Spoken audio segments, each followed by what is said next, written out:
I'm delighted that today we've got Richard Murphy joining us. Richard, I understand that the thing that's getting you most agitated about the transport system, circular economy, is this kind of solution we often hear that all we have to do to solve our transportation and sustainability problem is just stop travelling, right? Yeah, it's a classic sort of silver bullet, one item solution, and then everything will be fine thereafter. I absolutely don't hold to that view. Traveling and personal transport and the ability to travel has been one of the greatest sort of liberating factors in human society that we've had in the last 200 to 300 years. It's easily forgotten. About 200 years ago, it was nearly impossible to go with members of your family from the place where you lived, which is probably very close to the place you worked, to somewhere else you might want to go to, perhaps a small town, maybe a few miles away, as and when you might want to, at a time that suited you with the people you wanted to go to. And frankly, most people around in the world have experienced personal and private transport, have realized just how liberating it is. We focus on the traffic jams, the gridlock, the difficulties, the costs, and things like that. But strangely, millions of people want to experience and benefit from what is possible with personal and private transport. It can be a great liberator and a great freedom.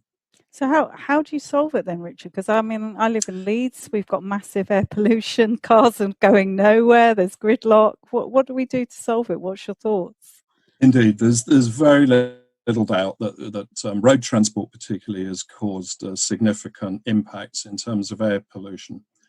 But there's a huge danger that what we do in deleting that element of personal and private transport, perhaps, or assuming that getting rid of it fixes that problem, which in a sense it would do, is we're actually solving yesterday's problem.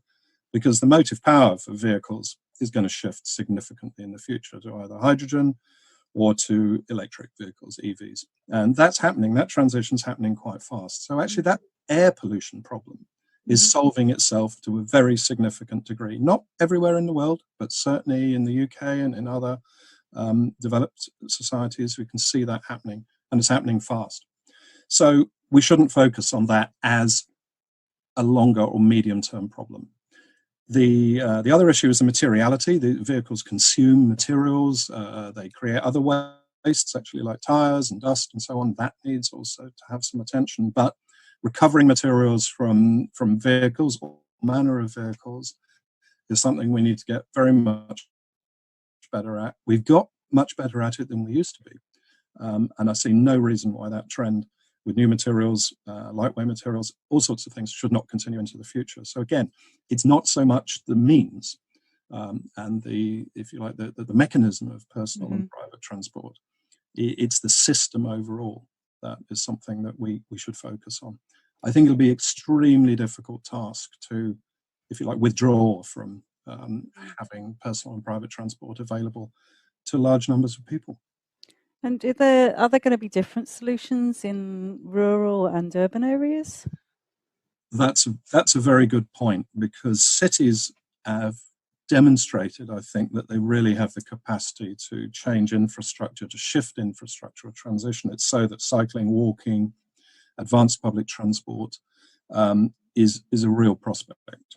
And indeed also other modes, behaviour modes, ownership models that show that sort of shared private transport is also not a bad option in cities, and especially with increasing in charging points and so on and delivery of that. You can see it's happened in countries like Sweden. I know there's big interest in the UK in this. That looks like, there's a set of workable solutions there that we need to develop and implement.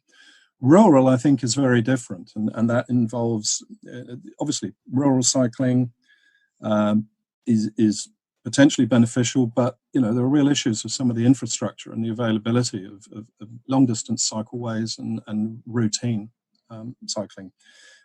Private vehicle use, I think, in rural areas is going to be a very important and long-lived component. If I look in my own county of Surrey, we see that about 65% of all journeys across the whole county, and it's quite an urbanised one, are actually private vehicles, people doing private business and also private social and interaction. that stuff, about a third each, actually. So again, you see, people are using transport for living, and therefore it's not something that can simply be disposed of. The public in Surrey would very much like to have more public transport available to us.